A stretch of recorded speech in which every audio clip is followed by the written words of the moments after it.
You are misusing your power, Mr. Governor or Honorable Governor. ಸಿದ್ದರಾಮಯ್ಯನವರ ಮೇಲೆ ನೋಟಿಸನ್ನು ಕೂಡಲೇ withdraw ಮಾಡಬೇಕು. ಮತ್ತು ಈ ಕಾಲಾಳುಗಳು ಹೇಳಬೇಕು ಹೋಗಿ, ಇದು ದ್ವೇಷದ ರಾಜಕಾರಣಕ್ಕೆ ಇಲ್ಲಿ ನಮ್ಮ ಅವಕಾಶ ಇಲ್ಲ. ಇವತ್ತು ಎಲ್ಲ ಕಡೆ ಈ ರೀತಿ ಮಾಡ್ಕೊಂಡು ಹೋದರೆ ಪ್ರಜಾಪ್ರಭುತ್ವದಲ್ಲಿ ಹೇಗೆ ಆಡಳಿತ ನಡೆಸೋದು? ಯಾರೋ ಮಾಡ್ತಾರೆ, ನೀವು ಯಾರನ್ನ ತೆಗಿಲಿಕ್ಕೆ ಹೋಗ್ತೀರಿ? ಯಾರೋ ಏನೋ ಕೆಲಸ ಮಾಡ್ತಾರೆ, ನೀವು ಪ್ರಜಾಪ್ರಭುತ್ವ ಕೆಲಸ ಮಾಡಲಿಕ್ಕೆ ಸಾಧ್ಯ ಇದೆಯಾ? ತನ್ನ ಹೆಂಡತಿ ಕೊಟ್ಟಂತ ಜಾಗವನ್ನು ಅಕ್ರಮವಾಗಿ ಮಾಡ್ತದೆ ಮೂಢ, ಮತ್ತು ಮೂಢ ತೀರ್ಮಾನ ತೆಗೆದುಕೊಳ್ತದೆ. ಆ ಜಾಗವನ್ನು ಅಕ್ರಮವಾಗಿ ತೆಗೆದುಕೊಂಡಿದೆ, ಹೌದು, ಅದಕ್ಕೆ ನಾವು ಇಷ್ಟು ಭಾಗವನ್ನು ಕೊಡ್ತೀವಿ ಅಂತ ಹೇಳಿ ಕೊಡ್ತಾರೆ. ಅದು ಬಿಜೆಪಿ ಆಡಳಿತದಲ್ಲಿ ಕೊಡ್ತಾರೆ. ಏನ್ ಸಿದ್ದರಾಮಯ್ಯನವರು ಅವಾಗ ಮುಖ್ಯಮಂತ್ರಿ ಇದ್ರ ಅಧಿಕಾರವನ್ನ ಅಥವಾ ಬೇರೆ ಮುಖ್ಯಮಂತ್ರಿಗಳು ನಮ್ಮ ಸಿದ್ದರಾಮಯ್ಯನವರ ಕಾಲದಲ್ಲಿ ಆಯ್ತಾ? ಅದಕ್ಕೆ ಬಿಜೆಪಿಯವರು ಉತ್ತರ ಕೊಡಬೇಕು. ಈ ಜಾಗ ಸೈಟ್ ಯಾವುದೋ ಕೊಟ್ಟಿದ್ದಾರೆ ವಿಜಯನಗರ ಎಕ್ಸ್ಟೆನ್ಷನ್, ಅದು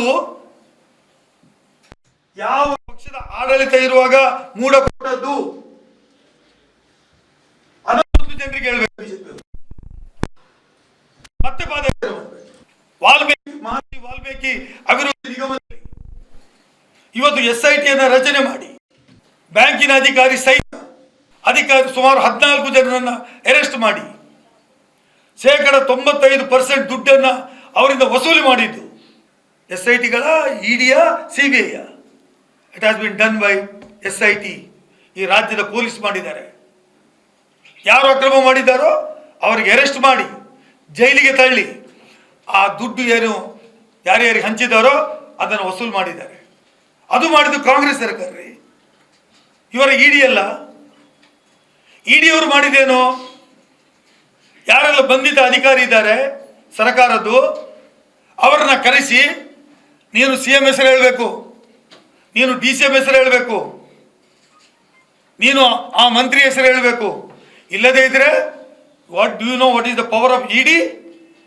ನಿನ್ನನ್ನು ಪರ್ಮನೆಂಟ್ ಜೈಲಿಗೆ ಕಳಿಸ್ತೇವೆ, ನಿನಗೆ ಒಳಗೆ ಹಾಕ್ತೀವಿ, ನಿನ್ನ ಸರ್ವನಾಶ ಮಾಡ್ತೀವಿ ಅಂತ ED ಅಧಿಕಾರಿಗಳು ಬೆದರಿಕೆ ಹಾಕಿದ್ದು ಕರ್ನಾಟಕ ರಾಜ್ಯದ ಈ ದೇಶದ ಚರಿತ್ರೆಯಲ್ಲಿ ಪ್ರಥಮ. ED ಅಧಿಕಾರಿಗಳ ಮೇಲೆ ಕೇಸ್ ಆಗಿದೆ ಪೊಲೀಸ್ ಠಾಣೆಗಳಲ್ಲಿ. ನಮಗೆ ಬೆದರಿಸಿ ಇದೇ ರೀತಿ ಸ್ಟೇಟ್ಮೆಂಟ್ ಕೊಡಿ ಅಂತ ಹೇಳುವಂತ ರೀತಿಯಲ್ಲಿ ಬೆದರಿಕೆ ಹಾಕಿದ್ದಾರೆ ಅಂತ ಒಬ್ಬ ಅಧಿಕಾರಿ ಹೇಳ್ತಾನೆ.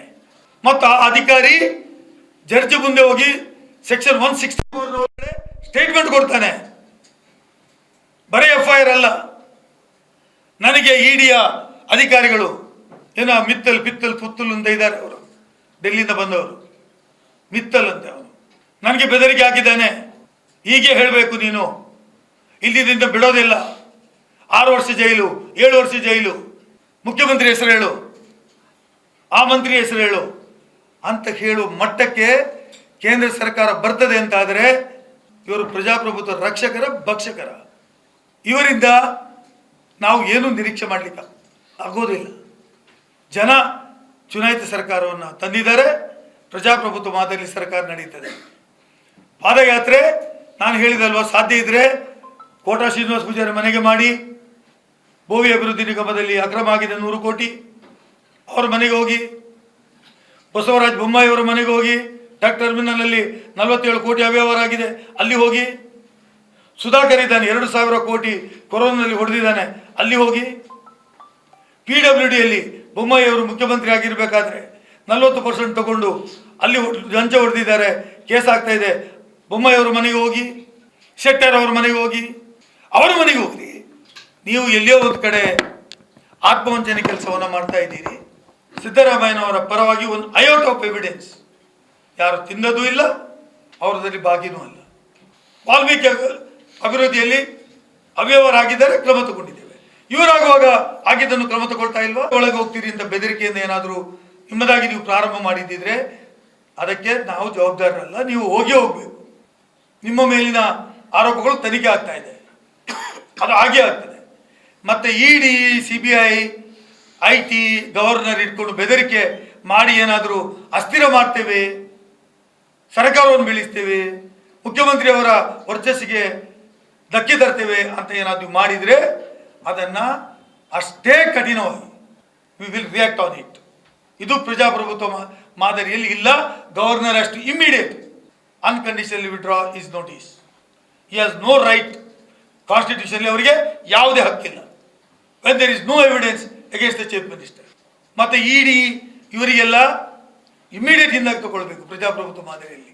ಯಾರಾಗ ಇಡಿ ಅಧಿಕಾರಿಗಳ ಮೇಲೆ FIR ರಿಜಿಸ್ಟರ್ ಆಗುತ್ತೆ, ಯಾಕೆ ಕೋರ್ಟಿಗೆ ಹೋಗಿ ಸ್ಟೇ ತರ್ತೀರಿ? 2013 ನಾನು ಕಣ್ತಪ್ಪಿನಿಂದ ಬಿಟ್ಟಿದ್ದೇನೆ, but I submitted before Lokayukta very next day. He said that. Yeah, see, it maybe happens. But he has immediately said, immediately ನನಗೆ 2010 ಅಫಿಡವಿಟಲ್ಲಿ ಬಿಟ್ಟು ಹೋಗಿದ್ದು, ಇಮಿಡಿಯೇಟ್ ಆಗಿ ಅವ್ರು ಲೋಕಾಯುಕ್ತಕ್ಕೆ ಕೊಡುವಂಥ ಸ್ಟೇಟ್ಮೆಂಟಲ್ಲಿ ಅದನ್ನು ಕೊಟ್ಟಿದ್ದೇನೆ. See, now question is, you are asking a question about all the civil investigation. ನಾನು ಕೇಳೋದು, is there any involvement of the CM in that? ಬದುಕಿದ್ದು ಸತ್ತಿದ್ದಾರೆ, ಇನ್ವೆಸ್ಟಿಗೇಟ್ ಮಾಡಲಿ. ಮೂಡ ಹ್ಯಾಸ್ ಗಿವನ್ ಲ್ಯಾಂಡ್ ಅಲ್ವಾ? ಮೂಡ ಹ್ಯಾಸ್ ಟೇಕನ್ ಡಿಸಿಷನ್ ಅಲ್ವಾ? ಡೆಪ್ಟಿ CM ಅವರ ಇದ್ದಾಗ ಆಗಲೇ ಇಲ್ಲ. ಆಗಿರ್ಬೋದು, ಬಟ್ ಯಾರು ಮಾಡಿದ್ದು? ಮೂಡ ಮಾಡಿರ್ತಕ್ಕಂಥದ್ದು. CM ಮಾಡುವಂಥದ್ದು, DCM ಮಾಡೋದಿಲ್ಲ. ಡಿನೋಟಿಫಿಕೇಶನ್ ಮಾಡಲಿಕ್ಕಿದ್ರು ಕೂಡ it's not been done. Why ಸಿದ್ದರಾಮಯ್ಯರವರಿಗೆ ಕನೆಕ್ಷನ್ ಇದೆ ನಾನು ಕೇಳ್ತೀನಿ. ಅಲ್ಲಿ see it is of this wife. MUDA ಅವರು ಜಾಗ ಕೊಟ್ಟಿಗೆ ತೀರ್ಮಾನ ತೆಗೆದುಕೊಂಡಿದ್ದಾರೋ ಇಲ್ವೋ? ಈ ಭೂಮಿ ಅದು SC ST ಗೆ ಸೇರಿದ ಭೂಮಿ, ಅದು ಸುಳ್ಳು ತಾನೆ. But it was come on record. ಯಾವಾಗ ಬಂತು? ಆಕ್ಷನಲ್ಲಿ ಬಂತು. 1935 ಆಕ್ಷನಲ್ಲಿ ಬಂದಿದೆ ಆ ಭೂಮಿ, not the owner. It is 1935 ದಿನಾಂಕ 31/10/1935 ಹಣ ಕಟ್ಟಿಸಿಕೊಂಡು ಹಕ್ಕಿನ ಪತ್ರ ಕೊಟ್ಟಿದ್ದಾರೆ. ರೂಪಾಯಿ 3 ಎಕರೆ 16 ಸೆಂಟ್ಸ್ ಎಕರೆ ಭೂಮಿ ಹರಾಜಾಗಿ ಸೇಲ್ ಈಸ್ ಕನ್ಫರ್ಮ್ಡ್ ಎಂದು ಕಡತದಲ್ಲಿ ದಾಖಲಿಸಿದ್ದಾರೆ. When it is purchased property, sale purchase ಮಾಡಿ, it is absolute property. Then that property has been gifted. How a governor can issue notice? CM ಸಿದ್ದರಾಮಯ್ಯನಿಗೆ ಇಶ್ಯೂ ಮಾಡ್ಲಿಕ್ಕೆ ಬರುತ್ತೆ. If at all issue notice ಅಕ್ರಮ ಮಾಡಿದ್ರೆ ಮೂಡಕ್ಕೆ ಹೋಗಿದೆ. What is Siddaramaiah responsibility? Is it not misusing the power ಈಗ ನೀವು by governor? ಅಲ್ಲಲ್ಲ, ಈಗ ನೀವು ಹೇಳ್ತಾ ಇದ್ರಿ if at all is a dealing. ನೀವು ನಿಮ್ಗೆ ಮತ್ತು ನನಗೆ ಸಂಬಂಧ ಇದ್ರೆ, ನಾನು ಶಶಿಧರ ಹೆಗಡೆಗೆ ದೊಡ್ಡ ಕೊಟ್ಟರೆ ಇದ್ರಿ ಕಾನ್ಸ್ಟಿಟ್ಯೂಷನಲ್ ಪರ್ಸನ್. ನಾವು ರಾಜಕೀಯ ಮಾಡಬೇಕಲ್ಲ, ಅವ್ರು ಹೇಳಿದಕ್ಕೆ ಉತ್ತರ ಕೊಡ್ಬೇಕಲ್ಲ. ನೀವು ನಾಳೆ ಕೇಳ್ತೀರಲ್ವಾ? ಅದಕ್ಕೆ ನಾವು ಹೋಗ್ತಾ ಇದ್ದೀವಿ. That is Siddaramaiah is not sitting. Yesterday ಈ ವಾಸ್ ಇನ್ ಇಲ್ಲಿ ಮಡಿಕೇರಿ, ಕೊಡಗುನಲ್ಲಿ ಇದ್ರು, ಮೈಸೂರಿನಲ್ಲಿ ಇದ್ರು, ಇವತ್ತು ಬೆಳಗಾಂ ಹೋಗ್ತಾ ಇದ್ದಾರೆ. All my ministers, yesterday my district incharge minister was here. We are taking care of.